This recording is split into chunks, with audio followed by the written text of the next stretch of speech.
Right now, we're going to talk about the diminished chord. We've spoken a little bit about the half diminished chord, but now we're going to talk about the diminished chord. You've heard this chord a lot. It sounds like this.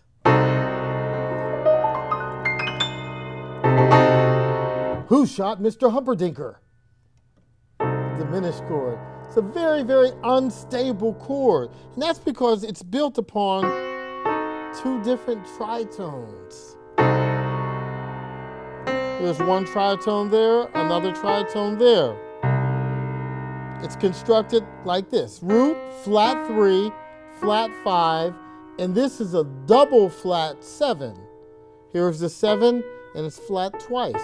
Double flat 7.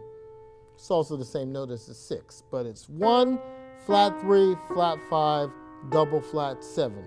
So it's minor thirds stacked upon each other also, which creates this instability in the chord.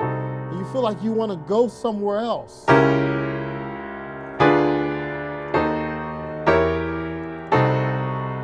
Okay? If I were to put this chord in context, you will notice that it's very often used in between two diatonic chords to connect them. So you might hear C major, C sharp diminished to D minor. You'll hear that a lot.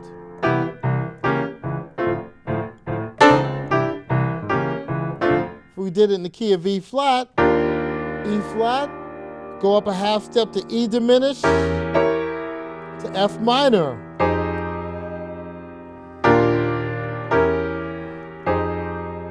Okay?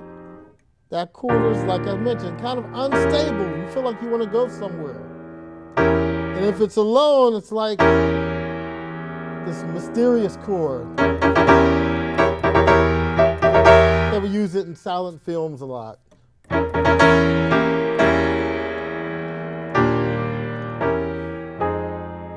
Diminished chord. This unstable chord, two tritones, or minor thirds, 3 of them stacked on top of each other.